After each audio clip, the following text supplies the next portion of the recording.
Corona virus और इस lockdown के बाद हमारा भविष्य क्या है? बिजनेसेस वापस पहले की तरह खुल पाएंगे या नहीं? इकोनॉमी ग्रो करेगी या नहीं? ऐसे बहुत सारे सवाल कहीं ना कहीं हम इंसानों को आज सता रहे हैं दोस्तों, मगर इसके जवाब हमें कौन दे पाएगा? हाय फ्रेंड्स, आई एम स्नेह देसाई, लाइफ कोच। आज मैं ये सवालों के जवाब देने के लिए यहाँ पर आया हूँ क्योंकि आपको पता है अनसर्टेन टाइम्स जब होते हैं, जब हमें भविष्य की सर्टेनिटी ना हो, तब वो एक ऐसा पीरियड आ जाता है कि जब हम इंसान सबसे ज़्यादा डर जाते हैं, नेगेटिव हो जाते हैं और हमें पता भी नहीं चलता है कि अब कौन से रास्ते या फिर स्टेप्स को अपनाए भविष्य के लिए। फ्रेंड्स, 3 नियमों के बारे में आज मैं आपको बताना चाहता हूँ और वो है ब्रह्मा, विष्णु और महेश। आप कहेंगे सर ये तो भगवान के नाम है। मैं कहता हूं ये 3 कुदरत के नियम है। ब्रह्मा जी कोई भी चीज को बनाते हैं, विष्णु उसे चलाते हैं और महेश उसका विनाश करते हैं। अगर वेस्टर्न कल्चर को भी आप देखें तो उन्होंने गॉड शब्द दिया और अगर उसे एलॉबरेट करें, जी का मतलब है जनरेट यानी कि कोई भी चीज को बनाना, ओ का मतलब है ऑपरेट उसे चलाना और डी का मतलब है उसे डिस्ट्रॉय करना। अब ब्रह्मा जी कोई भी चीज को बनाते हैं, विष्णु उसे चलाते हैं और महेश उसका विनाश करते हैं। मगर मैं सवाल ये पूछना चाहता हूं, ब्रह्मा विष्णु महेश के बाद क्या? ब्रह्मा जी के संतानों के बारे में आपने कभी सुना? शायद नहीं। विष्णु के संतानों के बारे में आपने कभी सुना? शायद नहीं। लेकिन महेश के संतान के बारे में आप सभी जानते हैं, कार्तिकेय और गणेश। गणेश जी का मतलब है शुभ शुरुआत। मतलब ये हुआ जहां पर महेश है, जहां पर विनाश होता है, उसी के बाद गणेश जी आते हैं, यानी कि एक शुभ शुरुआत होती है। मैं कहना ये चाहता हूं दोस्तों कि जहां पर विनाश होता है उसी के बाद एक नया सर्जन भी होता है।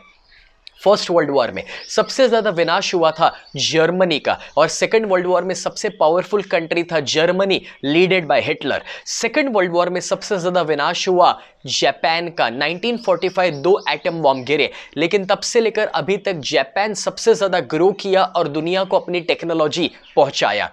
गुजरात में एक वक्त आपको याद होगा सूरत शहर बहुत ही अनहाइजीनिक माना जाता था और एक वक्त प्लेग फैल गया, सारे शहर में बीमारी फैल गई और उसके बाद सूरत ने जितना प्रोग्रेस किया उतना शायद गुजरात के कोई दूसरे शहर ने कभी नहीं किया। या फिर 2001 में जब गुजरात में अर्थक्वेक आया, गुजरात का कच्छ एरिया, उसका डेवलपमेंट ज़्यादा नहीं था और अर्थक्वेक में तो कच्छ में और भी ज़्यादा विनाश हो गया। लेकिन 2001 से 2020 सबसे ज़्यादा डेवलपमेंट कहीं हुआ तो वो कच्छ में हुआ है। इतिहास गवाह है कि जहां पर विनाश होता है वहीं पर नया सर्जन होता है।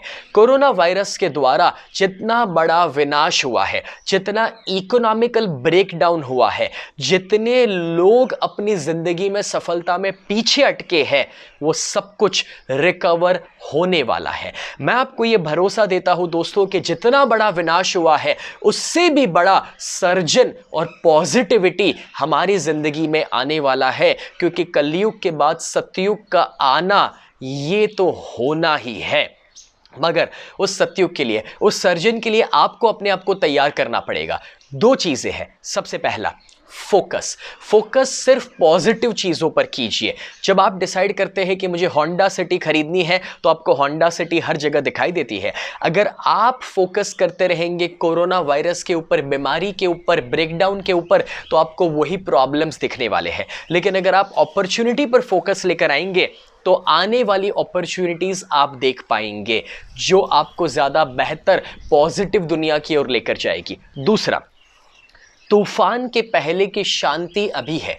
ये लॉकडाउन पीरियड में सबसे इंपॉर्टेंट चीज़ आप कर सकते हैं और वो है कुछ नया सीखना।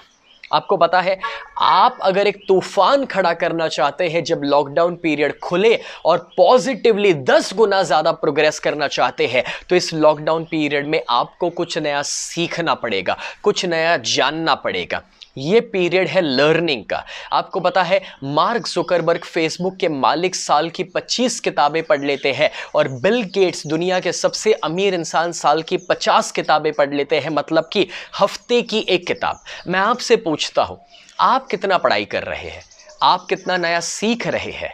मैं आपको मौका देना चाहता हूं कि मेरे बहुत सारे वर्कशॉप्स ऑनलाइन अब अवेलेबल है, जैसे कि money and success workshop, smart parenting workshop, energisers. ये सारे वर्कशॉप जो ऑनलाइन अवेलेबल है, जो घर बैठे बैठे लॉकडाउन पीरियड में आप उसमें से कुछ सीख सकते हैं और अपने जीवन में एक परिवर्तन ला सकते हैं। तो फटाफट से यहाँ पर जो लिंक्स दी गई है उस लिंक्स को क्लिक कीजिए और एक टोकन प्राइस के ऊपर इन चीज़ों को सीखना शुरू कीजिए और गणेश जी का स्वागत कीजिए अपने जीवन में।